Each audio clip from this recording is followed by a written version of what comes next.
is our fourth session today.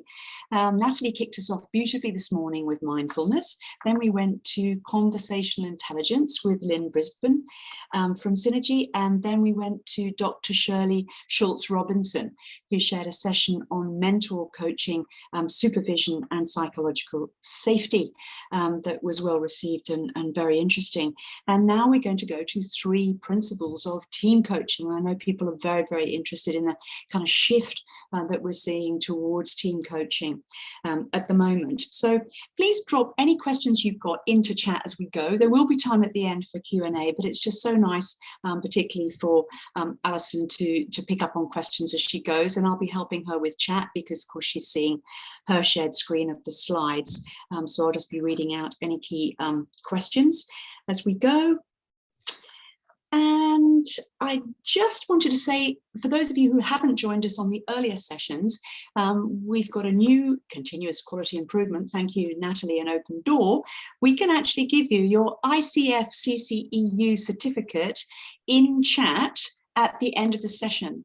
So at the end of the session, when Natalie switches off the recording, she'll pop in, or I'll pop in the certificate for your CCEUs if you want to take that towards your credential, and you just click on it and you can save it and download it. What we found this morning, however, is if you're ringing in on a phone or an iPad, that won't work. And then you need to just email Sonia at opendoorcoaching.com, and Sonia will very kindly send you your certificate for the session because she's got all the records there at Open Door. I think that was the only thing about that.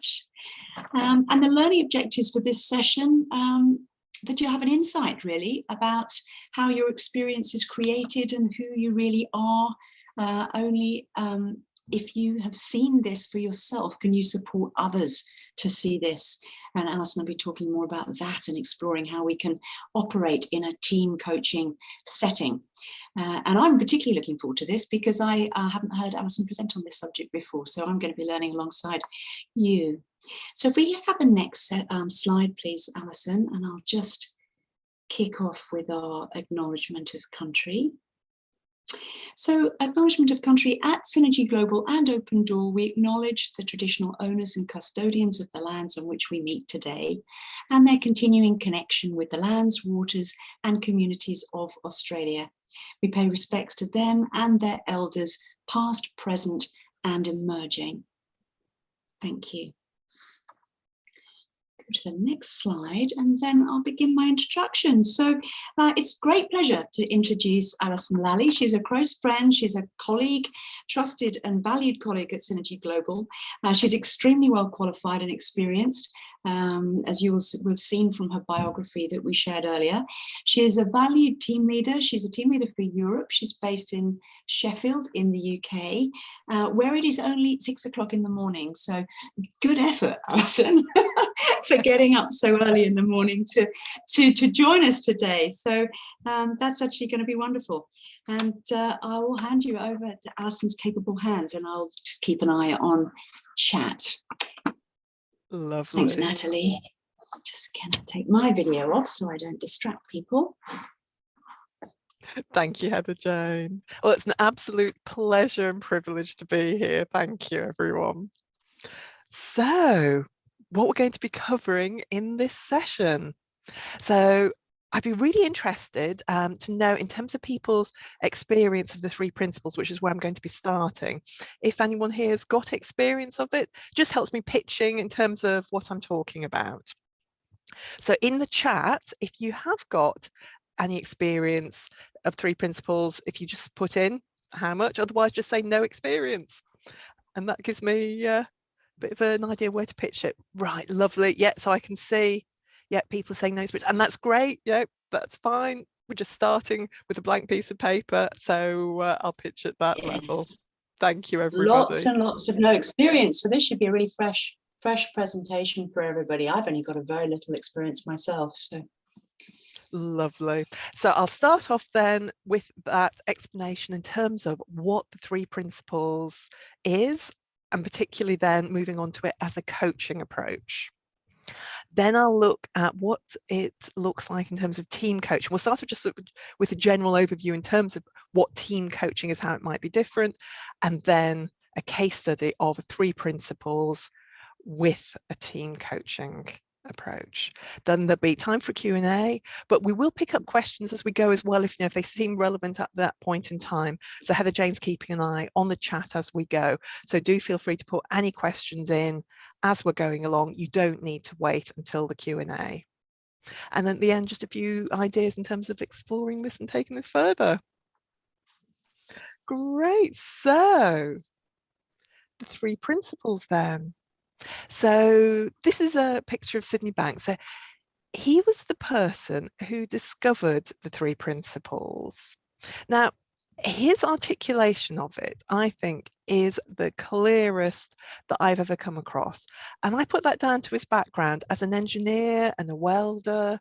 He was very practical and how he approached things. So he came at this from a point of view of what is the simplest way that I can articulate this. He had an enlightenment experience and he wanted to get what he saw out to the world.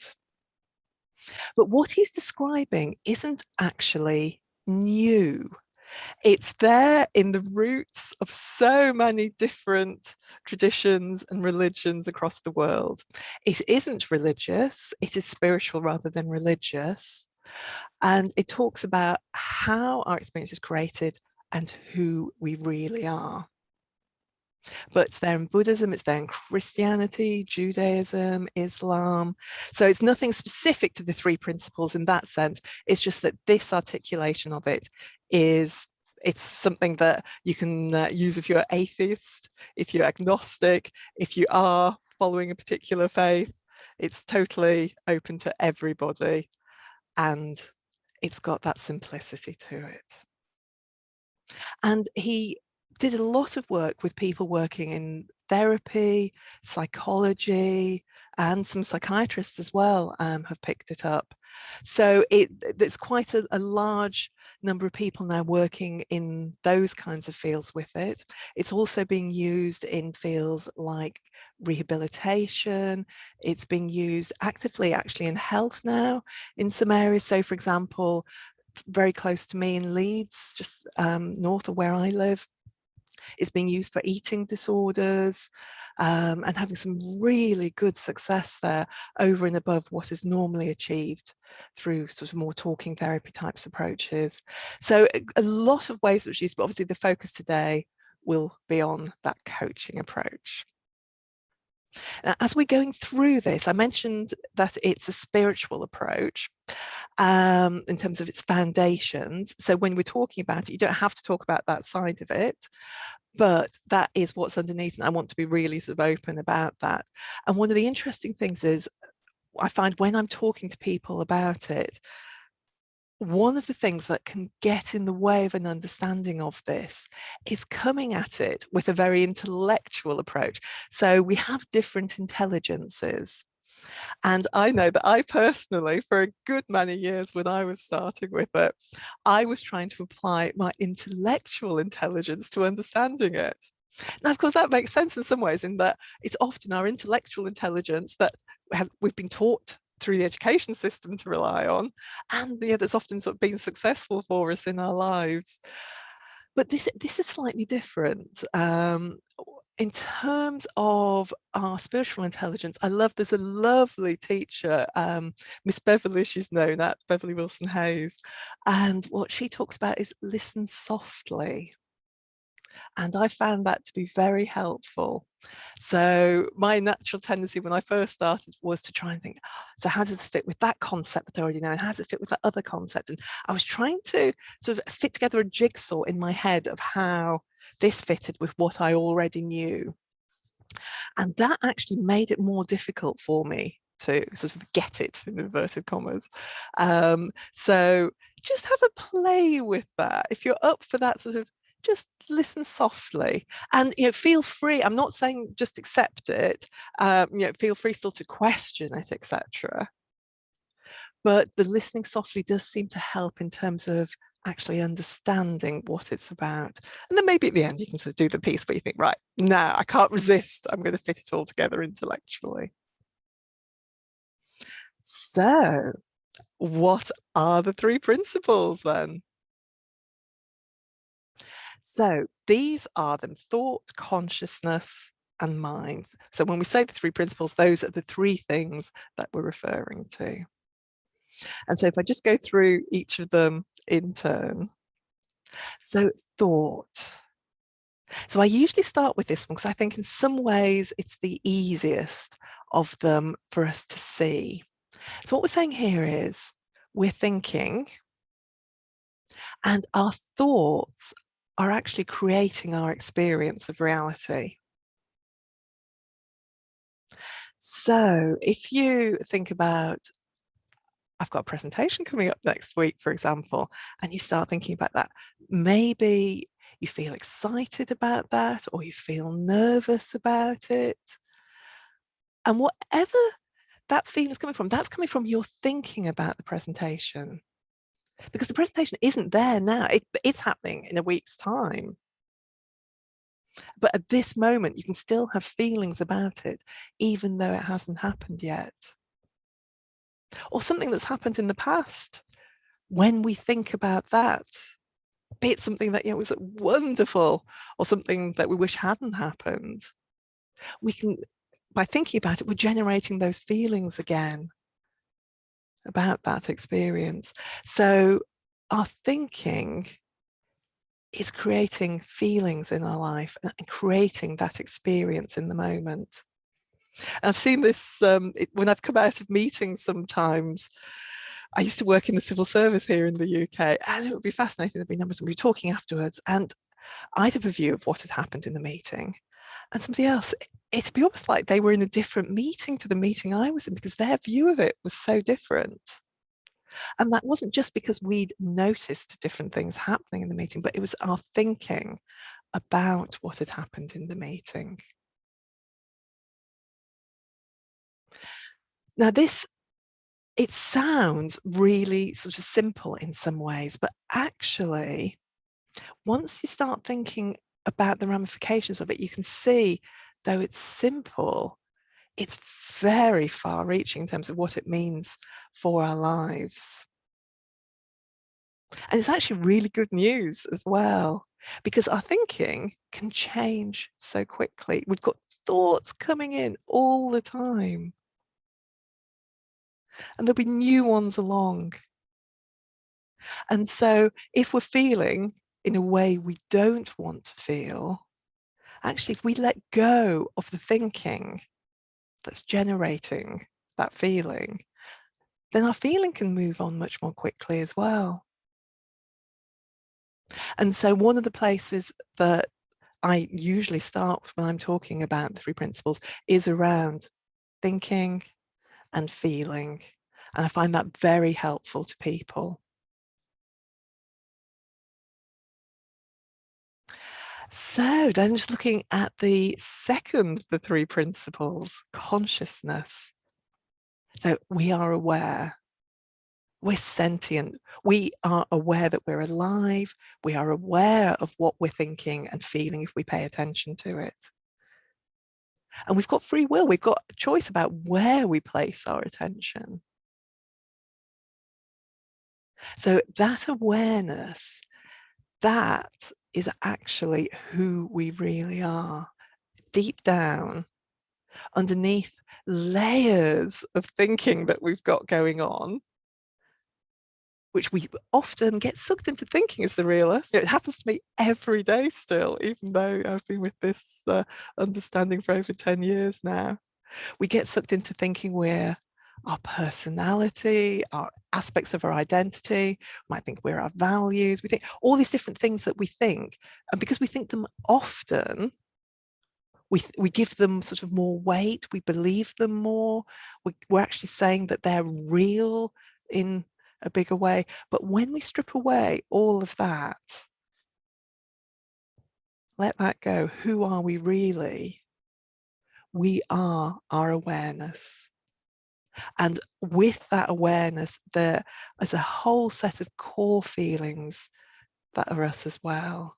So our well-being, our resilience, our love and compassion, all these things that are at our core.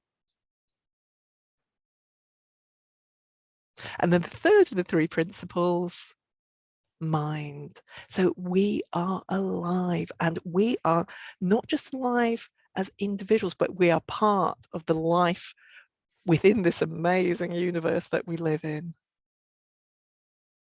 And we're just recognizing there is something beyond us as individuals. And so that different people relate to that in different ways. Some people might think of this as God, some people it's life, some people it is the universe or nature. People will sort of talk and think about this in different ways, but we're just recognizing we are alive and we are part of something greater than ourselves.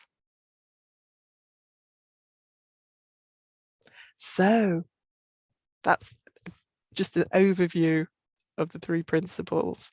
Now I'm going to explore in a little bit of more depth. Now, just to be clear, I'm going to talk later on about the case study with the NHS as an example of how I'd approach this with the team. I am approaching it differently today. So this isn't what I would say to an average audience, but I'm coming at it because this is an audience of people who are coaches or prospective coaches and particularly interested in coaching. So this is why I'm coming at it in this way for this session. So this glass elevator of consciousness, I think for us as coaches and people who are interested in coaching, is particularly interesting. So it's from Michael Neill's work. And this looks at the levels of consciousness. So I mentioned consciousness as one of the three principles, and there's different levels that that consciousness can be operating at.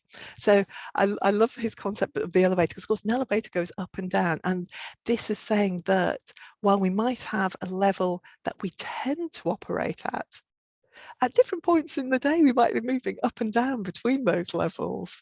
So the basement level, that ground floor level. So he describes this as objective reality. So this is, yep, we believe what we perceive is happening, what our experience is, that's facts, that's reality.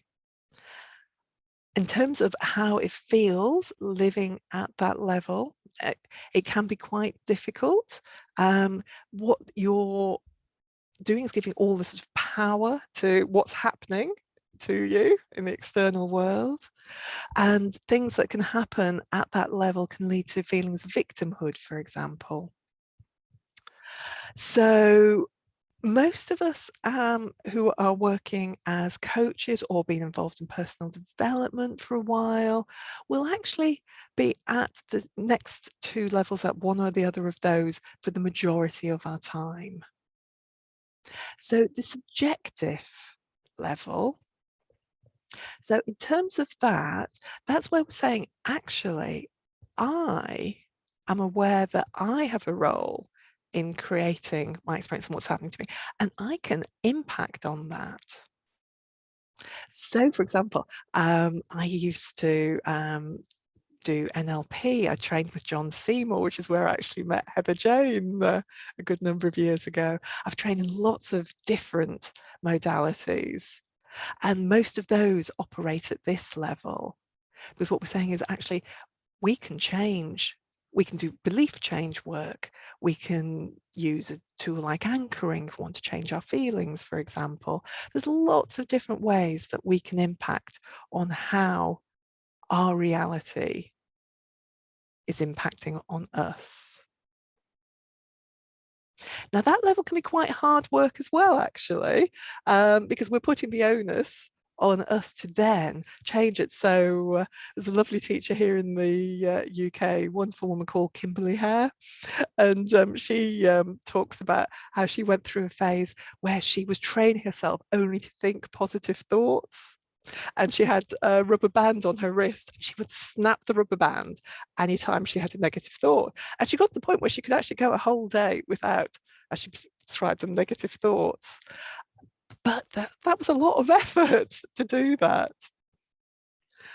And when you move up to constructed reality, so this is where the three principles operates at, a constructed reality and illusory reality. What we're saying there is actually we are constructing our reality. So if you think back to what I was saying about thought in particular as a principle earlier, because we are creating our experience through our thoughts, we're creating our reality. So I'm not saying that there aren't real things happening in the world, but we are creating the meaning of them. Our interpretation of them is what then leads to our experience of them. And you can see that all sorts of different ways. There was somebody who, when I was working in civil service, came in to do a review of the work that we were doing from an independent accrediting body, and she just got divorced. And I went to commiserate her on it. It's like, no, she was really happy about it. So actually, turned out it was a celebration, like conversation. But we each interpret things in different ways, don't we? And we attach different meaning to what happens. So a colleague of mine, she actually worked in my team. She was a fantastic learning and development professional, really skilled at her job. And one morning our director blanked her, and she was really worried about that. And she talked me through, sort of in terms of her thinking, she'd got to the point where she thought she was going to be homeless because her rationale in her mind, which felt really real to her, the director had blanked her. That meant he wasn't happy with her work. That meant he was going to move her away from this work that she loved and was so good at. That meant she wouldn't perform as well in whatever work she was doing then, because it wouldn't be an area that she loved. That meant she would end up under performance management, to lose her job. She wouldn't be able to pay a mortgage. She'd be homeless. That was this whole chain of thought that she had created. And actually, when I checked with him later on, because she was so worried, I checked with him. He was just thinking about a meeting that he was on the way to. He was caught up in his own thinking. So one of the things that Michael Neal, when he's talking about this, uses the analogy of full stops and commas. And I think that's a really powerful one. When we have thoughts coming through, we don't have a choice about them usually, unless you've done the work that Kimberly Hare was saying about training yourself. They just come. But we do have a choice about which ones we interact with. We can let the thoughts go by. They can treat them like our mind's a beautiful blue sky and just let the thoughts go by like clouds. Or we can choose to pay attention to them. And the ones we pay attention to are the ones that will then come round again more often. They're the ones that then we'll have more thinking about.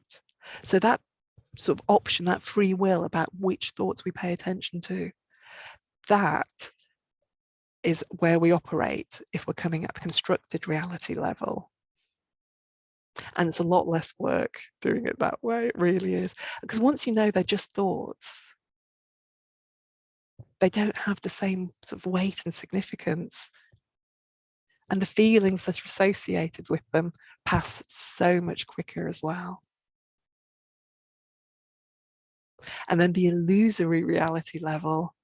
So at that level, that's when we are starting to say, actually, in terms of what we're creating, we are creating not necessarily just our experience, but the absolute reality we're living in. Now, that's a level that I'm not at. Most people operating in this understanding aren't actually operating at that level. We're at the constructed reality level usually. But occasionally I get little glimpses of that illusory reality level. And it'll be interesting to see if I do get there or not. So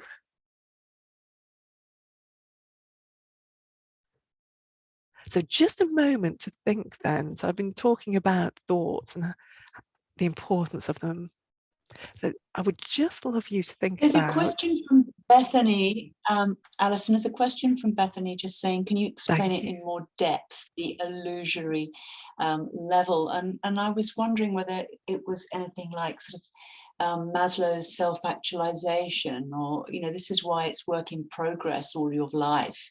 That, you know, in terms of enlightenment or whatever your wording is, from depending which your spiritual bias is, that you're working towards it, work in progress. I don't think any of us as coaches, I'd be surprised, would say, well, I'm already enlightened. You know, it's something you constantly work on. Would that be similar? And can you help Bethany a bit more? Or will you Lovely. come back to that level later? Lovely. Yeah, no, great one. Let's take that now. So in terms of that illusory reality level, absolutely, yes, we are talking about that, not just self-actualization, but even the self-transcendence level in terms of Maslow's hierarchy. And so people operating at that level are saying that actually we are creating everything around us through thought. So where I can see it, and something that we're very clear about in the 3 principles, is talking about what you have seen for yourself. So what I have seen is I am creating my experience of what happens to me. And that's absolutely the case. Whether the experience is positive or negative, one I wanted or not, it's me. It's my thinking, my thoughts that are actually creating that experience. People at the illusory level would say even the thing that happened externally that I am saying I'm responding to by creating that experience, even that I'm creating. Now, I personally haven't seen that I am creating this conference experience, for example, this laptop in front of me that I'm using to communicate with you. For that constructed reality level, yeah, this is here and I've got thoughts about it, I've got feelings about it. I know I'm creating those. At the illusory level, I'm creating the laptop as well. I'm creating this whole conference experience as well. So it's taking that element of creation up a level further. So as you go through the different levels, in terms of that elevator, we're actually creating more and more and more of our experience. Shirley's just asking the similarity with, I presume that's cognitive behavioral therapy, CBT, there, Shirley. And Bethany says, thanks, that's very helpful. I understand what you're saying better, so thank you for the explanation. Can you just say a quick word about CBT? Just, we're at 3:30, so just to note the time before you move on. Thank you. Yeah. So there are some similarities with CBT, absolutely, in terms of the understanding of the importance of thought, the relationship between thought and feeling. Yes, there are indeed. So this approach, I would say, it goes further in this because of the spiritual understanding behind it. But absolutely, there is, in terms of, if you view it as a Venn diagram, there absolutely is that overlap there in terms of thought and feeling. Yes, Shirley, good spot. So if we just take a moment then, just to think about what's on our mental stage. So I'm just going to give you sort of 30 seconds or so. Just have a think about what are the thoughts that come up for you quite often. Ones that tend to come round again and again. I'm just going to be quiet to give you that opportunity just to have a quick think about that.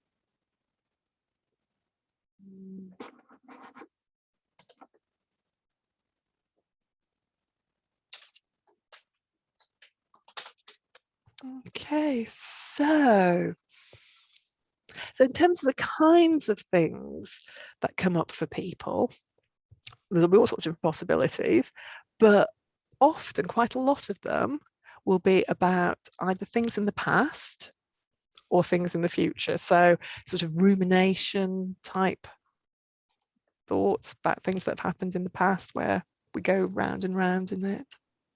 Or worry type thoughts, for example, about things in the future. That used to be a big one for me. In terms of the amount of time we spend thinking about the present, it can often be quite small. It's surprisingly small, actually, once you start paying attention to your thinking. And that worry about the future was a big one for me. Wasted so much energy on it. Didn't realize how much until I just started noticing. And I thought, I kidded myself it was valuable, that I was, somewhere, going to notice risks and things and mitigate against them. Of course I didn't. All I did was just get stuck in a loop of worry. So actually letting that worry go has been so much more helpful. I'm much better able to plan for the future by letting the worry thoughts go. So this approach of just asking people to notice what's on their mental stage can be really useful to get people just to start paying a little bit of attention to it. Because once you notice what's coming through, that's when you start getting that free will, that choice that I was saying about, in terms of which ones am I going to pay any attention to and which ones actually am I going to let go. So let go ruminating ones, let go worry, let go insecure thoughts, all the ones that are unhelpful. We can just let them go because they're just thoughts. We so often think that our thoughts are real, but they're just thoughts. They're not actually anything that we have to give any weight to. Stephen's just added, what if I did X? Which I think is something that comes into our mind a lot. It's a great one. Absolutely. That's a fantastic one, Stephen. And so often with that, we'll have some sort of weight attached to the outcome of that as well, in terms of what it means to us if we then did or didn't do that. Yes, great one. And Helen says, I find it's also based on fear of losing control, which is an important one. We always say that, everything in life is based on either love or fear. And all this worrying that we do, if you think about the earlier presentation with conversational intelligence, with this cocktail of neurochemicals and hormones that are going around our body, is not great. Not great to do all this worrying, is it? Absolutely. Yeah, absolutely, Helen. And that control piece, that's something that we can cling on to quite tightly, isn't it? Wanting to do that. And actually, in most circumstances, we've got less control than we think, but that doesn't matter because we're going to be fine whatever happens. Once, in terms of the consciousness side of things, as we become more aware of that, we start to gain that faith in who we are and that we will be fine whatever happens to us. And Helen adds, it's interesting to note that people can control what they do and feel, not actually what's happening. If you think about pandemic or any of the major disasters, people say it's not what happens to you, it's how you react. It's the meaning making you put on that. Spot on. Yeah. And so this next slide is just pointing to a way of thinking about this, is when you put your hand in front of your face, your hand is obscuring so much, isn't it? There's all that stuff behind it still, but your hand becomes the focus for you. And that's what our thoughts do when we pay attention to them. They become so much larger. They start obscuring other things that are going on around us. So the pandemic that you mentioned, Heather Jane, is a great example there, isn't it? For so many of us, that became our focus for a good period and was what we were thinking about so much of the time. And actually, the rest of our lives are still there in different ways, impacted by the pandemic, but it's still there, but we've obscured it because we've just got the Jamie Smart, who's a trainer in this approach. He talks about the in the Alien films, the face hugger. You know, so if that's the analogy, it's like it's there, it's clinging onto your face so much that whatever that thing that you're thinking about is. So it's just a simple way of showing that. Love that analogy. So in terms of this approach, what we're saying is subtractive or additive. This approach is subtractive. So what that means is we don't need to be doing things to change our thinking, to change our feelings under this approach, because we know we can just let them go. They'll change on their own. So we don't need tools and techniques. We don't need anchoring. We don't need belief change tools. We don't need to be using any of that. We can just let them go. So much easier. But we have a natural habit actually of preferring additive approaches. And if you look at the magazines in a supermarket, you'll see on the front cover of them, they'll say, you know, 7 steps to this, 5 ways to do that. We love our tools and steps and approaches. They appeal to us. And this article here that looked at this recently found that that is one of our biases. So it's just useful to be aware of that bias. And so now I'm really explicit with people up front about the subtractive nature of this approach because of that bias that we have towards additive approaches with tools and techniques. And I just wanted to share this quote with you.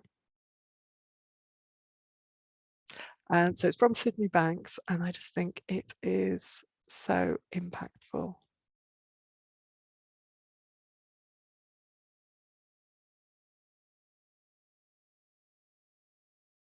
So we don't need to change our experience.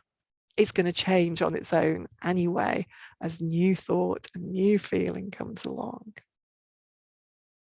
And there's research like Kenya McGonigal, the health psychologist, if you look at her TED talk, fantastic talk about how it wasn't things that happened to the thousands of people in her study that led to health impacts. So serious events like bereavement or divorce. It was what they thought would be the health impact that led to the health impact for them. So our thinking has a massive impact, not just on our feeling, but also on our health as well. So just a moment now, we're not using breakout rooms today after all, so I'm just going to give you a moment to just think about this individually. Having spoken about thought, and one of the types of thoughts is stories, the stories that we say about ourselves. I'm hoping that if you hadn't already seen it, that you're beginning to see that actually we have got a flexibility available to us, that we can drop that, we can let the thoughts go. That we have anything where you say, I am, whatever it is. So I am a quiet person, I am a confident person, I am a shy person. Anything where you say, I am, and label yourself in some way. It's a story. You can behave in different ways at different times and different circumstances. But you'll have stories about who you are and what type of person you are. If you drop those stories, what becomes possible for you?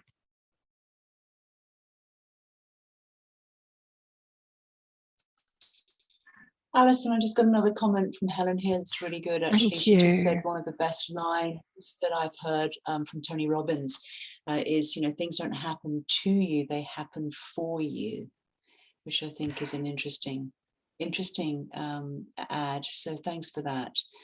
and Yes. and Ross and Mike Cameron's here. Nice to see you, Mike.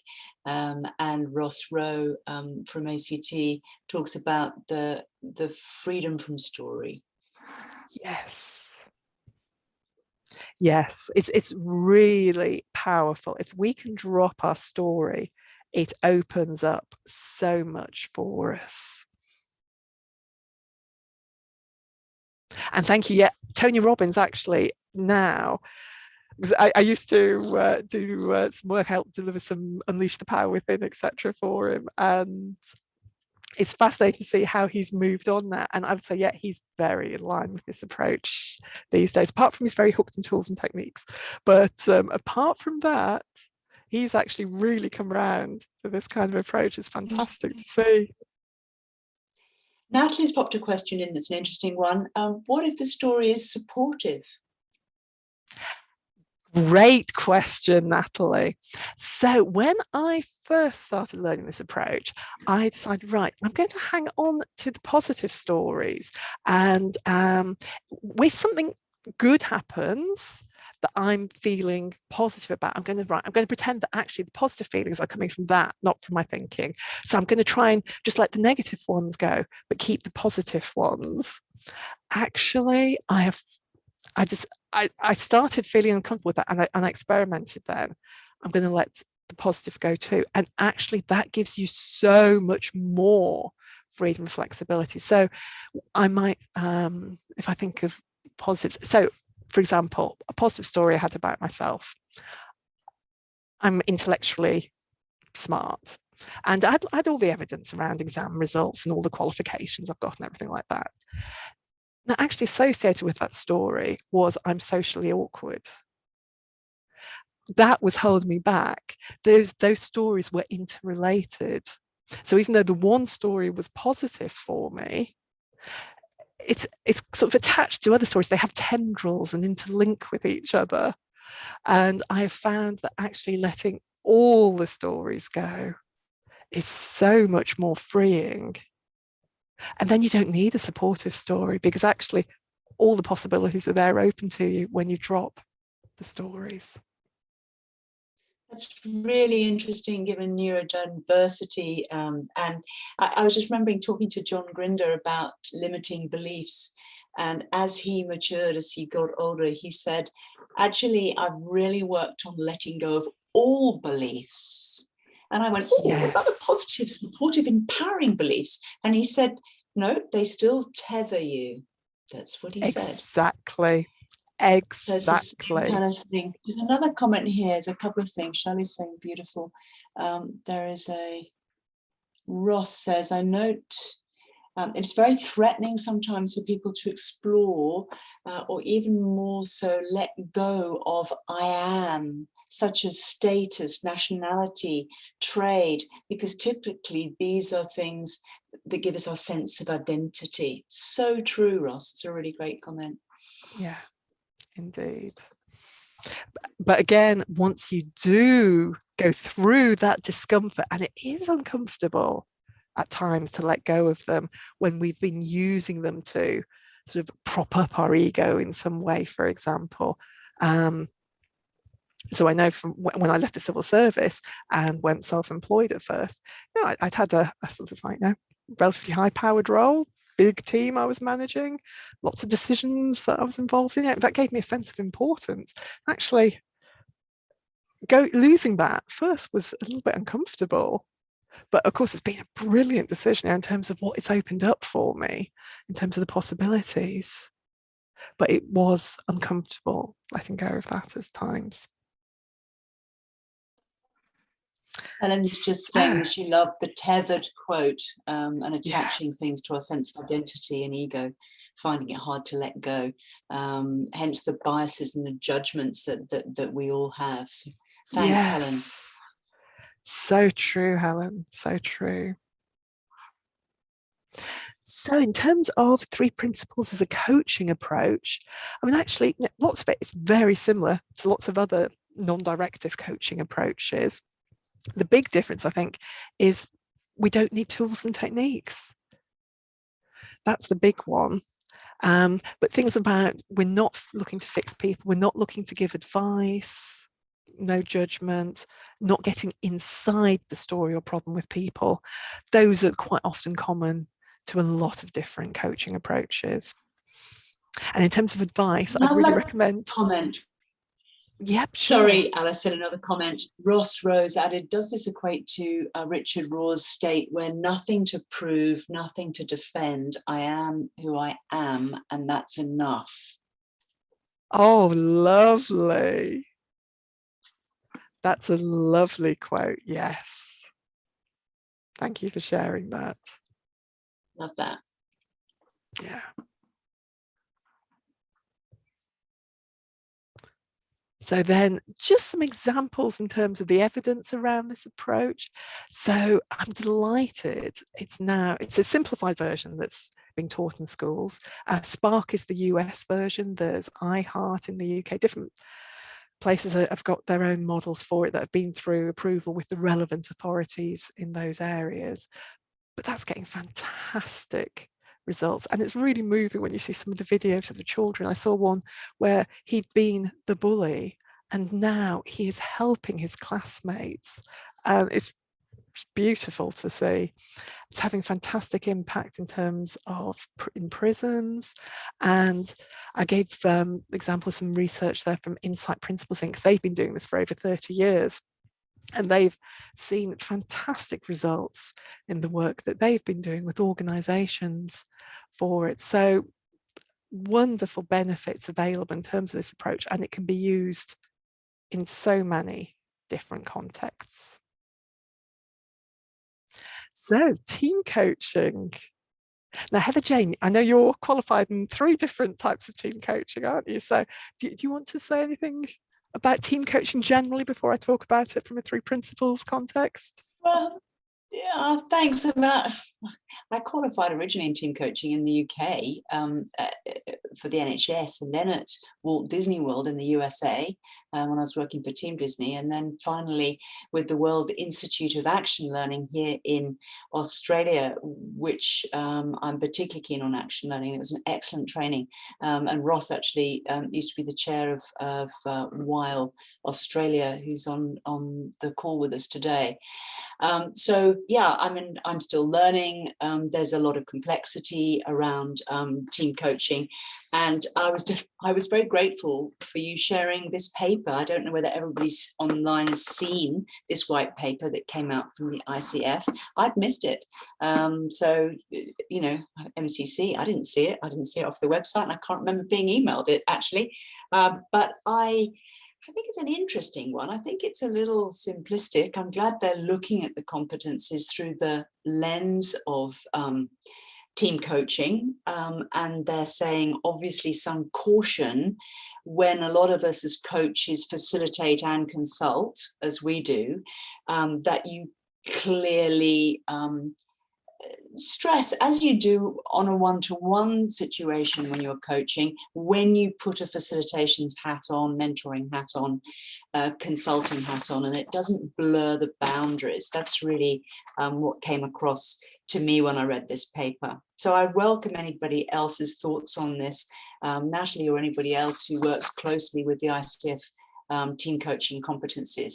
If you've got any particular thoughts on that. Obviously, we take a Socratic coaching approach to team facilitation anyway. And one of the tables in this paper, I think, does a disservice to good facilitators who come from a coaching approach. So, sorry, that was a bit of a long comment, but that's where I sit with this. So welcome anybody's thoughts if you've seen this paper. If you haven't, I suggest you download it from the ICF website. It's an interesting one. And it's important that we look at the team coaching competencies. I know many people on this line would have recently trained, I'm sure, with WBEX, with team coaching and some of the other programs that have been going on. There's been a lot of programs to help team coaches recently. Thank you. Yeah, so the paper shows, in terms of team coaching, what are the additional competencies that we need, and I think it's a helpful summary of those. So I'm going to talk now about the work I've done with the NHS using the 3 principles and working with teams. So we've had some great benefits coming through from this work. And you can see I've summarised them there. So in terms of the approach, it's been through the pandemic that I've been doing this work. So the challenges that you can imagine the NHS are facing with how severely we've been hit here in the UK, they've had immense challenges. And so there's been 2 different approaches that we've taken. With some, it's been about coaching, and we call it transforming conversations, and the majority of the work has been from a well-being approach because of the pressures that were on the individuals working in the area. So we'd be talking about things like resilience, about navigating uncertainty.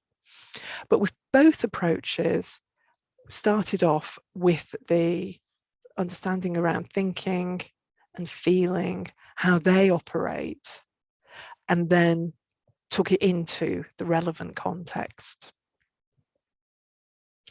So in terms of the outcomes that we've been getting from that, some of the lessons, using research, it's something I do automatically in terms of my background. I've got a science and philosophy background, and so the evidence is important to me. So it wasn't surprising that it's important to a lot of the other people as well. We did have some sessions that are module drop-in design, so that rather than going through as a group in a program together, they could just do it as individuals. So this is interesting because it gives the comparison between a team and an individual approach. And it was lower impact for people doing it that way. There were extra impacts going through this as a team, which isn't surprising really, because when you start to see how much is your thinking and your story, you also start to see it in other people too. It becomes easier to see when they're caught up in their thinking, and it becomes easier to see when they're stuck in a story. And so working with a team, for example, I would see like one person in the team saying to another person, "Oh, it's what you've just said, a story," for example. So, because obviously what I was trying to do was to encourage them to be able to take this forward on their own. And that's part of what we should be doing in any kind of coaching approach, isn't it? When you're with the team, how are they going to take this forward once you've finished your intervention with them? So, I'm really, having seen how that works, now I'll be really encouraging clients to go for team rather than that kind of drop-in design. And the managing expectations point, so I mentioned before about our bias, our natural human bias towards additive approaches, where, right, I'm going to come away with this, I'm going to have a tool or a technique that I can use. It's something that I'm going to do each morning, and by doing that each morning, I'm going to get myself in the right state of mind. And of course, what we're saying in this approach, you don't need any of that. But we've got that hankering for it there because of that natural bias. And so it's just making sure people understand that up front. So lots of other learnings come out of that, but those were the 3 that particularly struck me. Just 5 minutes left. So perfect for Q&A. Bang on time, Alison. Well done. Please drop it in chat if you've got any questions at all.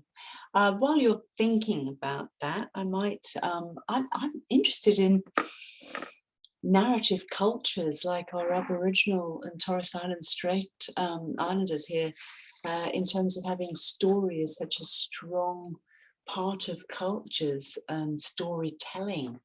And I'd welcome any comments on that, actually. Alison, when did you first get into 3 principles coaching? How long have you been doing this? So it would have been round about 2008, I think, that I first heard of it, and it piqued my interest because I could feel there was something there. Just, I knew that there was something to it, but I also knew I was missing the point somehow to it. So I was exploring, and it was when I did a training with Michael Neal that it really started like, now I get it. And then it's been growing, and so that would have been 2013 that I did that. Thank you, Alison. Ross is just asking about reference for Grinder and his shift from removing limited belief to all beliefs. No, it was an informal conversation. I was doing an advanced coaching course with him, and I'd trained with him previously. So it was a personal conversation, and to my knowledge, he hasn't published on that topic, because I thought that his thinking was developing on it and there would be a book coming out about it. So I couldn't give you one of those, I'm afraid. Mike says, did you see Dr. Susan David's emotional agility and the 3 principles aligning? So do you see emotional agility and the 3 principles aligning? It's a good comment, Mike. So I don't know Dr. Susan David's approach. I mean, the title, emotional agility, sounds like it could well do, but unfortunately I'd need to know more about the approach to be sure about that. So apologies, I don't know. Okay, Mike's just written a fabulous book, actually. Maybe he's noted it in that.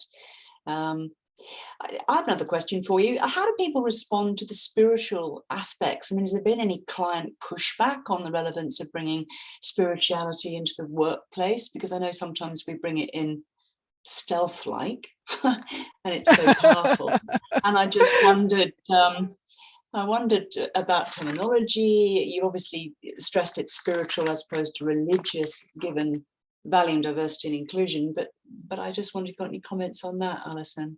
Yeah, indeed. So my experience is that pretty much everybody has some concept that we are part of something larger than ourselves, be that something more religious, something more spiritual, or the universe or nature. So that aspect of it in itself isn't an issue for people.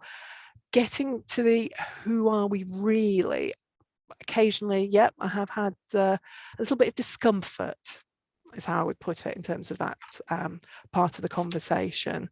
Whereas actually some people really value the opportunity to talk about that in terms of bringing our whole self to the workplace.